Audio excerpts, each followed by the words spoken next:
Yes, we'll have a leisurely conversation today. How's that? It's love. It's love, yes. Well, I wanted to start off today by talking about a good friend of mine. Years and years and years ago, when AIDS was a huge crisis, in fact, if you got that diagnosis, you knew you were dying. That was the option, the only option. And my hairdresser got sick. Nothing worse than that in the world. Hairdressers are really important, especially good ones. We were good friends, and his partner died. I did his funeral. And we talked a lot about what was going on, and I was meant to have lunch with him one day, and we had a conversation. I phoned him up, and he goes, well, I'm in the hospital. And I was like, oh, all righty. He said, will you come pick me up because I'm getting out today? So, yeah, sure. I had no idea what I was in for. But I got to the hospital, and this man comes out who weighs maybe 90 pounds soaking wet, can barely stand, can barely walk. And I thought, oh my goodness. And it broke my heart a little bit because this was someone that I loved dearly, somebody who was just really important in my life. And so I'm driving along, and I said, so I'm guessing we're not going for lunch. And he wanted to stop at the grocery store for a couple of things. And we walked in. We weren't in the store 2 minutes. And he said, I have to get out of here. I have to sit down. So I took him home, took him into his place, and sat and chatted with him for a minute. And I said, you know, there's this thing that I do. Would you like me to do it with you? And I was talking about spiritual mind treatment or healing prayer. And he went, yeah. And I said, well, what do you want?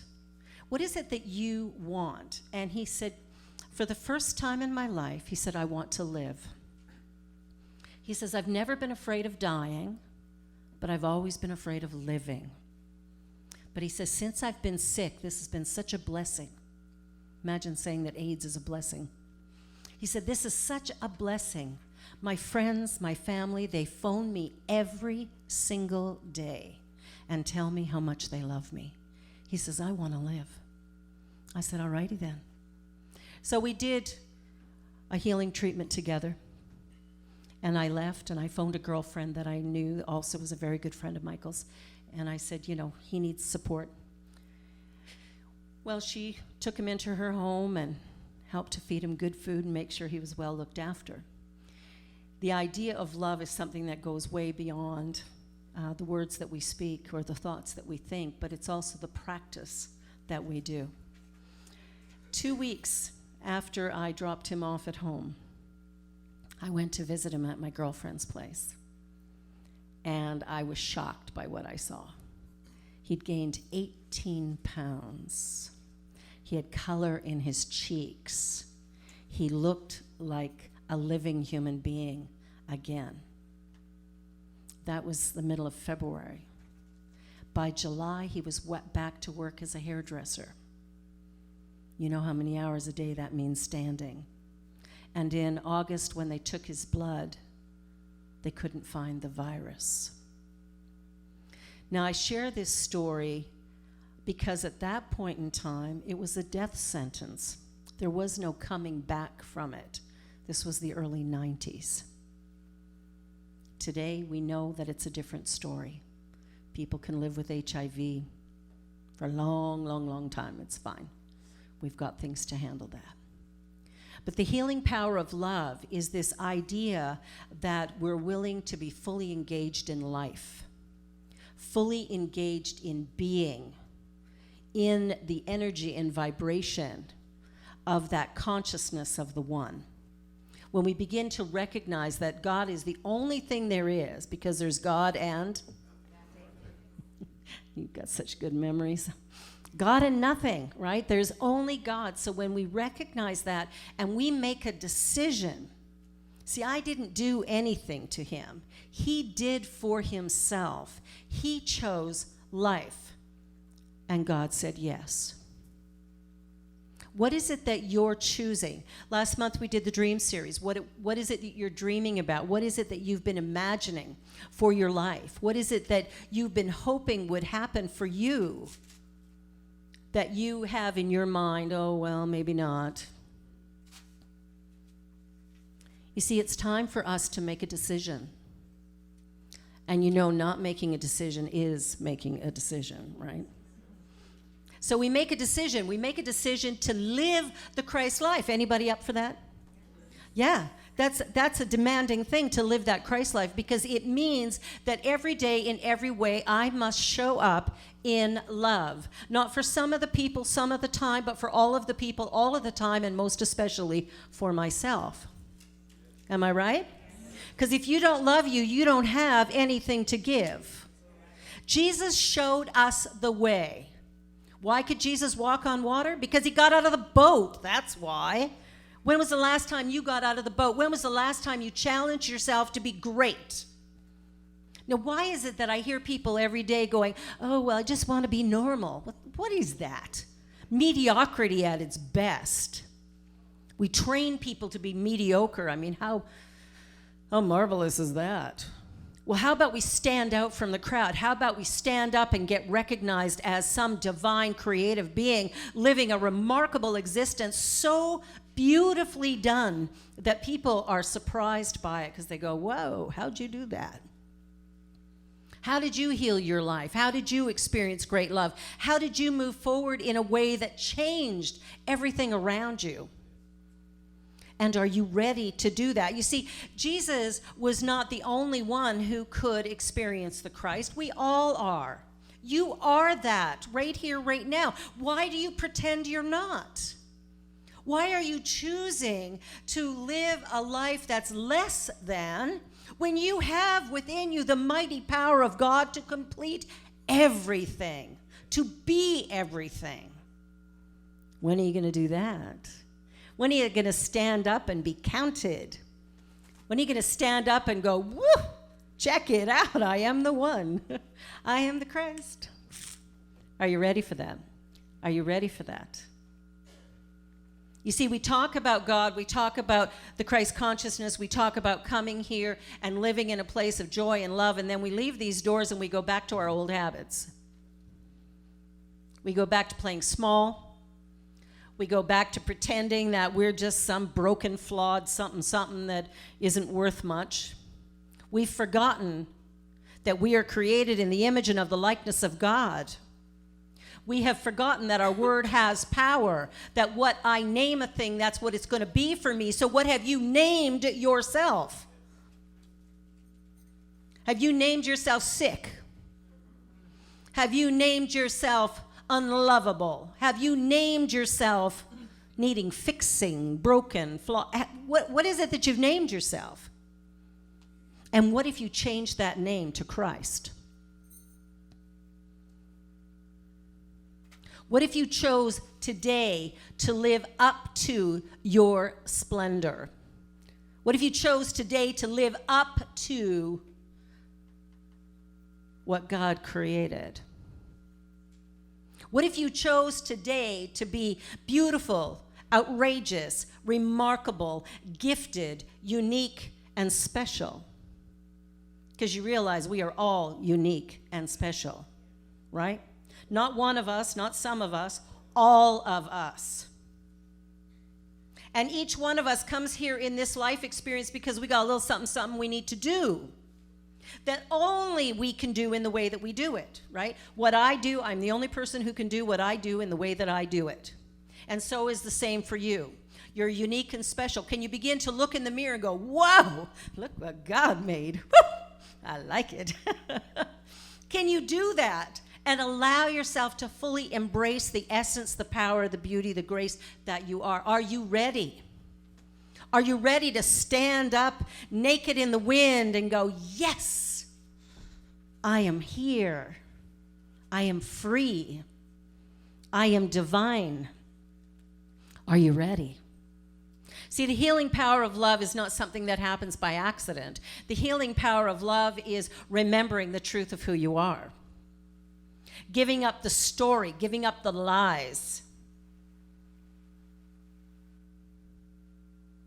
H. Emily Cady talked about the fact that there is only God and everything else is a lie. It's a lie. What lies are you telling? I guarantee you probably in the last week you've sat back and said, well, I don't know. Anybody here say that this week? I don't know. That's a lie. You see, we're part of one thing, and within that one thing, everything is known. So if you're telling the lie that you don't know, well, I invite you today to correct that. To begin today to go, there's only one thing going on. I live, move, and have my being in it. Therefore, all that it is available to me in each and every moment. I don't need permission. I don't have to give up drinking wine. I mean, even Jesus turned water into wine. I don't have to pretend I'm something I'm not, and I don't have to try to be whatever it is you think I should be. I need to stand up today going, I am the I am. That the Christ in me is powerful, creative, and that when I choose to live, something wonderful is going to happen. I don't know what it is. I don't need to.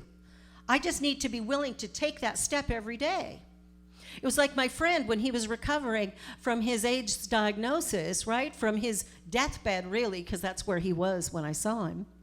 He had to make a decision to receive the support that all of a sudden came. My friend Myung-hee said to him, hey, come and stay with me and my family. And she fed him every couple of hours, great pure juices and foods and high quality stuff that he could never have done for himself. He couldn't get out of bed and walk to the microwave, let alone prepare a meal.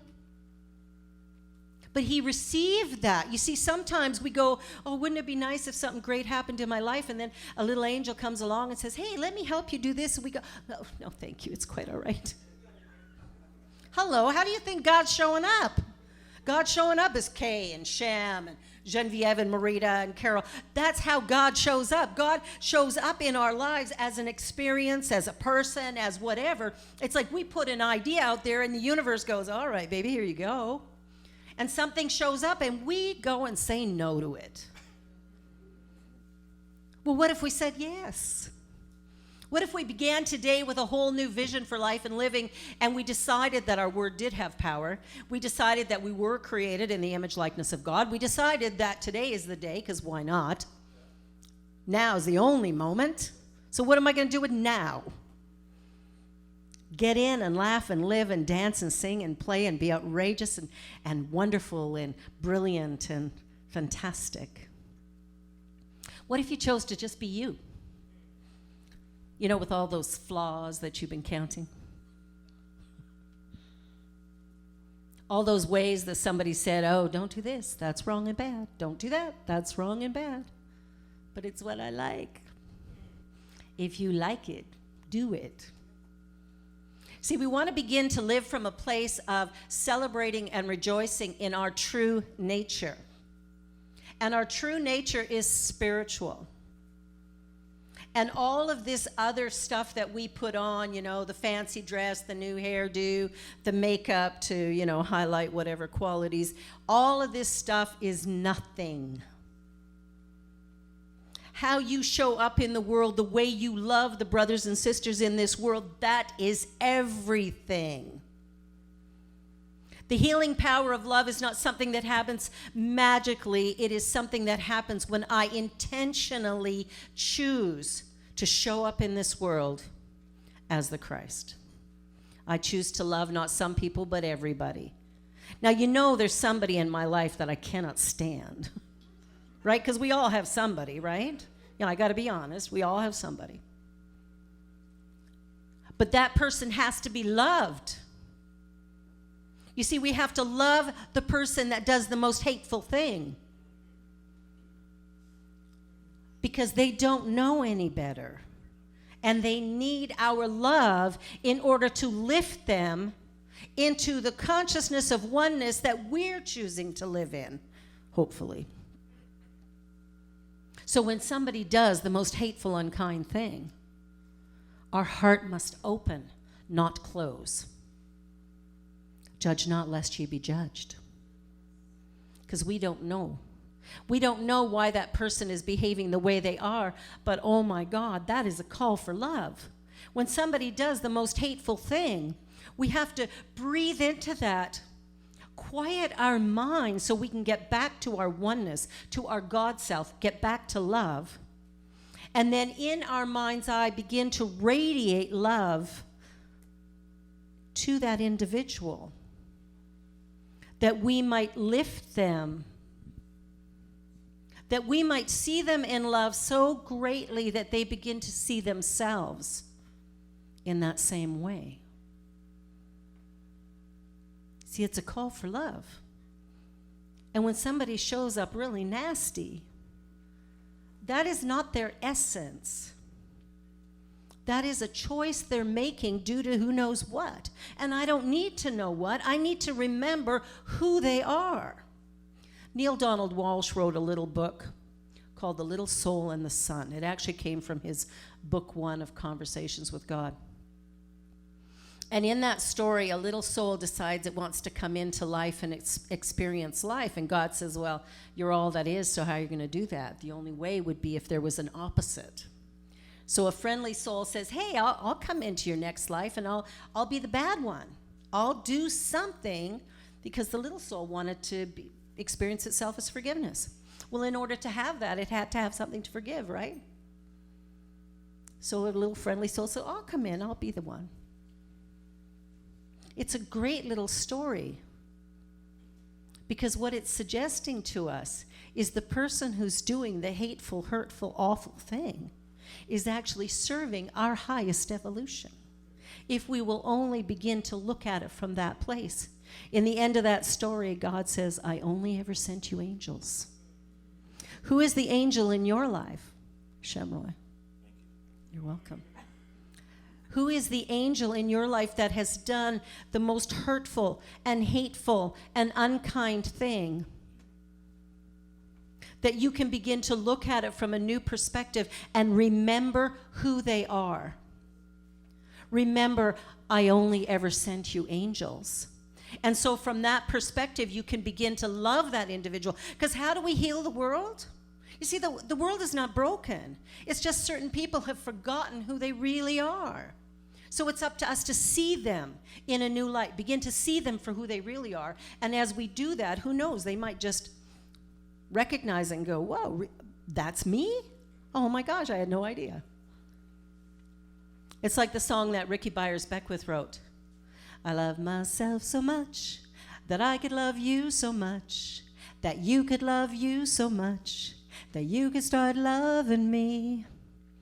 That's how it works. You see, love is this contagious thing. I had a beautiful experience the other day. I was at the pharmacy, and I'm dropping off a prescription. I'm standing behind a woman. I might have already told you this, but anyway, I'll tell you again. And I'm standing behind her waiting my turn, and she handed something in, and the pharmacist says, no, you can't get that here. You have to go to a Well-Wise place to get it. It was for a back brace. And she was like, oh, where's that? How do I get there? And it was about, 2 kilometers away. Not a big deal, but she didn't drive. So I was handing in my stuff. I said, if you want to wait, I will drive you there. I know where that pharmacy is. And she was blown away. But I made a new friend that day by driving basically to where I live. It was not out of my way. It was not an inconvenience. It was an act of kindness to somebody who really appreciated it. It was lovely. We had a great chat on our little drive, and it was a wonderful experience. We have an opportunity to just be loving and kind. We have an opportunity to get out of our own agenda sometimes and just show up for everyone else. We can choose to love. I remember being at a grocery store one day, and the clerk was just miserable. And I thought, wow, what did I ever do to you? You're throwing my stuff around, and you haven't even looked at me. You haven't said good morning or kissed my grits. Whatever. It was like, and so I had to quiet my mind because I was being a little judgmental. Like, I should go talk to this person's manager and get them fired because look at the way they're and I thought, yeah, no, that's buying into the story, buying into the lie. And so when all was said and done, and she barked out the total, I said, thank you so much, and I hope you have the most wonderful day. And I touched her hand as I handed her money. That was in the days when you handed money to people. That was a long time ago. If there's young people in the crowd, you probably don't even know what that is, but it's okay. Now it comes in a plastic card. But interestingly, it was in that moment that she all of a sudden looked up and saw me for the first time. And she smiled and said, have a wonderful day. And the person behind me, she turned to and said, good morning, hi, and everything changed. We are change makers. When we live the Christ life, when we show up as the Christ in any given moment, and especially in the moment when we really don't want to, we want to smack the person in front of us instead of love them, we need to love them. We need to recognize that the only reason the person is behaving this way is that there's something hurting. There's something hurting in them. They're not evil or bad because there's no such thing. Yeah, we have bad behavior. I have some sometimes. Don't ask my family. They could give you a list. We don't want that to happen. But the idea of being loving, it's just a choice. And we have the ability to make that choice every single day with every person we come in contact with. Imagine driving the 401 with all of those big trucks and speeders and people lane changing without signaling and getting cut off and the traffic backing up because there's an accident or construction, and you sit there for hours. It's beautiful, isn't it? Isn't it a beautiful thing, that 401? But it's all how we look at it. I remember shortly after I moved here, driving from Mississauga to Toronto. That's a dream. Doesn't seem to matter what hour of the day you do that drive. You get to Dixie, and it's a parking lot. It's just like a universal law. It's like the Don Valley Parkway. Always a parking lot. But I got there, and at first I was like, oh, I've got this meeting, and oh, I'm in a hurry, blah, blah. And then I went, whoa, back it up. You know better. And I realized I'm part of the infinite universe. That I am one with all that is, and I'm one with all of these drivers and all of these cars, and this too is a gift and a blessing. And I sat in the traffic, and I turned on some music that I like. And interestingly, it seemed like the traffic just all of a sudden started moving. I don't know why that happened, but it did. And afterwards, I thought, you always have a choice. You can sit in traffic and gripe and complain, which is what I used to do. Or you can sit in traffic and go, oh, here's an opportunity for me to relax because there's nowhere for me to go. I can't get out of this traffic. So let me just sit in it. Let me just sit in it. Let me take this moment of quiet. Let me take this moment to listen to the music I love. Let me take this moment to contemplate the divine universe.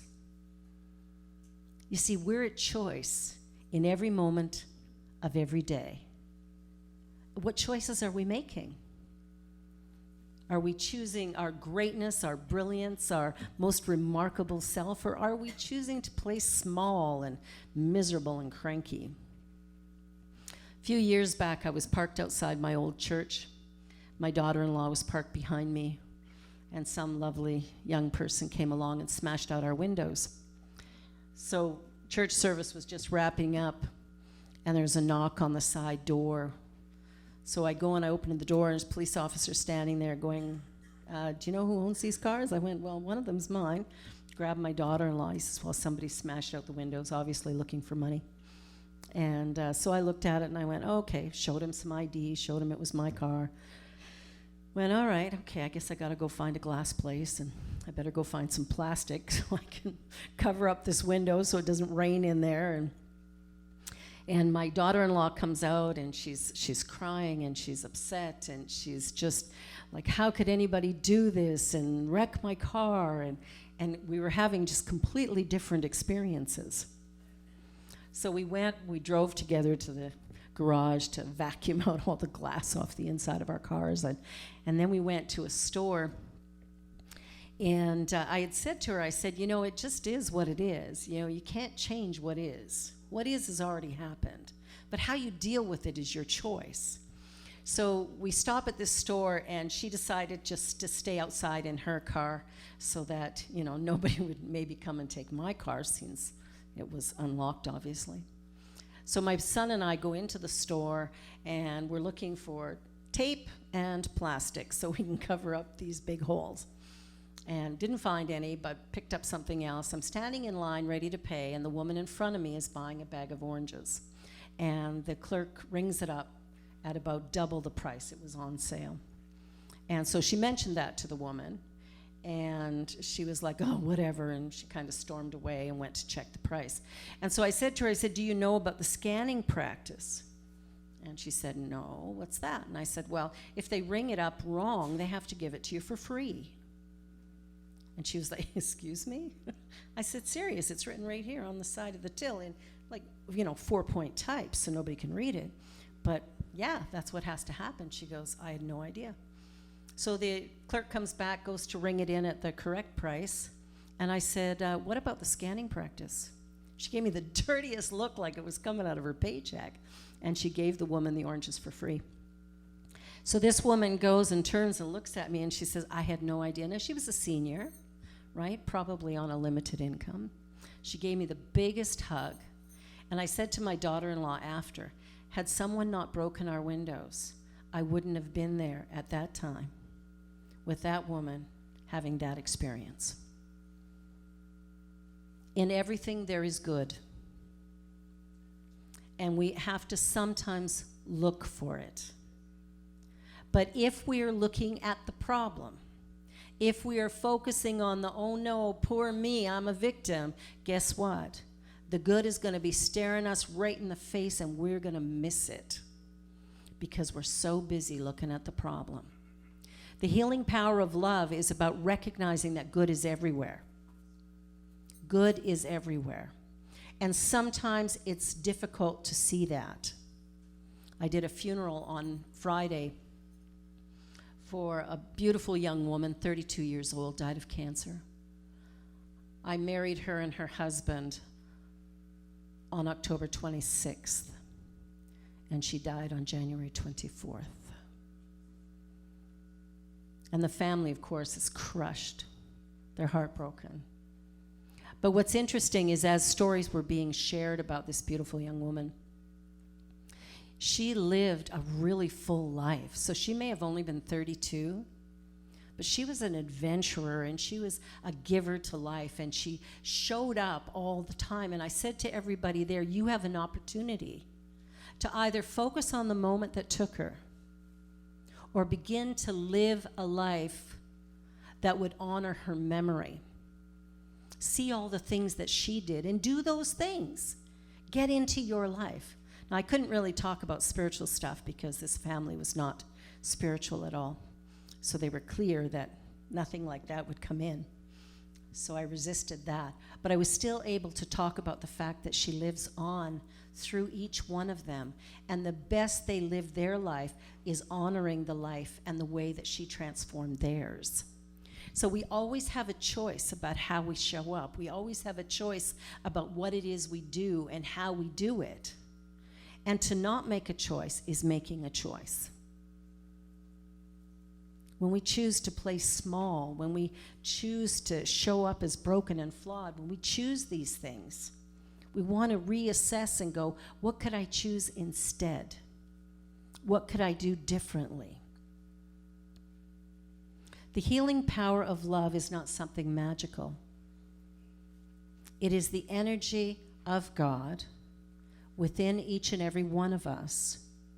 And as we allow it, it automatically transforms our experience. There's nothing magical about it. It's completely natural. Love is the energy of the universe. God is love, right? And we live in a universe that operates under love and law.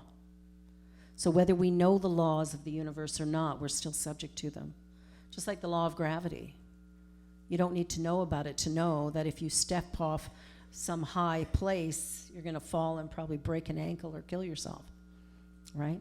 If you don't know about the law of gravity, you're not going to be, exempt from it. But somehow we think we should be exempt from spiritual law. Law of cause and effect. Whatever I put out, whatever I focus on, whatever I think about moment by moment becomes my reality. And then I blame somebody else. They did it to me. That Carol, I don't know. Just kidding. Right? I remember years ago, one of my ex-husbands, we were driving along and he was speeding like crazy, like normal. And we got pulled over and he was so angry. Oh, he was just about spitting flames as he tried to talk calmly to the police officer. I'm looking at him and I'm kind of giggling, going, wow, you mess up and you're mad at the cop because he caught you. And I thought, we do stuff like that, don't we?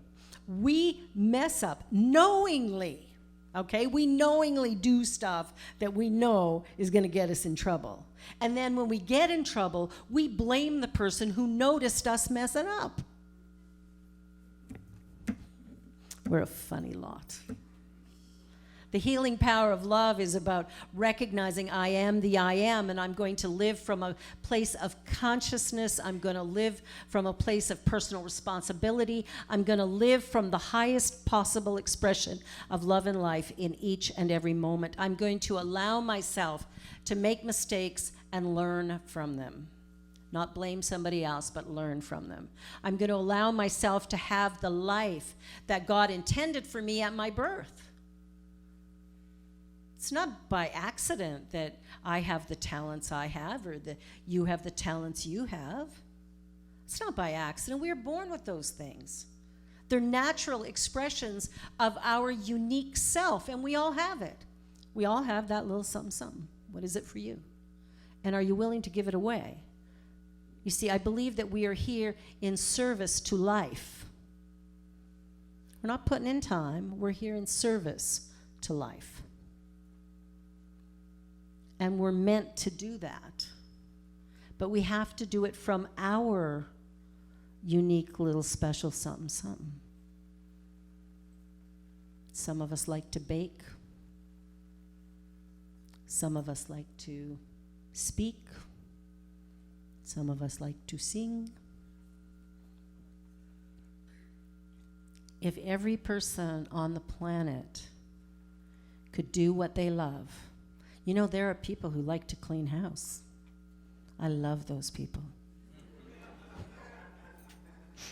They're my favorite people of all. I like them to be at my house often. I have a great dishwasher at home. Where is he? Pierre? Pierre has so much patience with dishes, it's remarkable. I think, why? Yeah, they have to be done, no question. We got to eat again.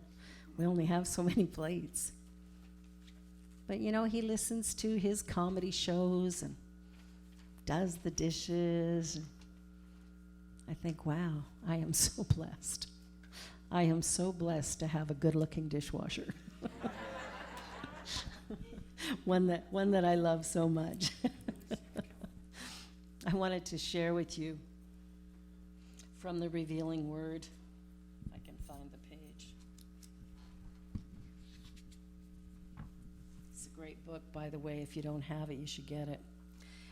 The Revealing Word, Charles Fillmore wrote this to outline the meaning of certain things so that we would have a greater understanding of it. And under love, he says, the pure essence of being that binds together the whole human family. Of all the attributes of God, love is undoubtedly the most beautiful. In divine mind, love is the power that joins and binds in divine harmony the universe and everything in it, the great harmonizing principle known to man or human. Divine love is impersonal. It loves for the sake of loving. It is not concerned with what or who it loves, nor with a return of love. Like the sun, its joy is in the shining forth of its nature.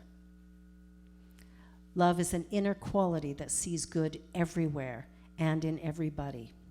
It insists that all is good And by refusing to see anything but good, it causes that quality finally to appear uppermost in itself and in all things. The idea of love is so much more than what we attribute it as. You know, we look at romance, and that's, you know, a little speck of what it really is. In 1 Corinthians 13, 4-7, it says, love is patient. Love is kind. You've got it in your program. The idea of love is something that allows us to live to our greatest expression in every moment. It allows us to find our true essence and self and begin to live from that place. When Pierre and I got married, a good friend of his read 1 Corinthians 13 during our ceremony. Never, you know, it's always, you know, when you ask people to speak at certain events, it's a good idea to kind of know them a little bit. And I didn't really know this fellow, but he was a comedian too. So he very beautifully reads 1 Corinthians 13, 4-8. And then at the end he goes, Corinthians, not just leather anymore. You have to be a little bit older to remember that Cadillac commercial. Corinthian leather in your Cadillac. I didn't expect it, but when he said that, I laughed so hard. It was like, okay, a whole new way of looking at the scripture. In the 12 Powers, Fillmore writes, love holds soul and body together. Love is the attractive force that draws our good to us according to the depth and strength of our realization of love. It's up to us. It's up to us to love without limits or boundaries. It's up to us to see everyone around us as an aspect of ourselves. There's only one of us here. There's only one thing going on, and it's God, and it's good, and it's love. God bless.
I hope it doesn't take the rest of my life until I find what it is.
We are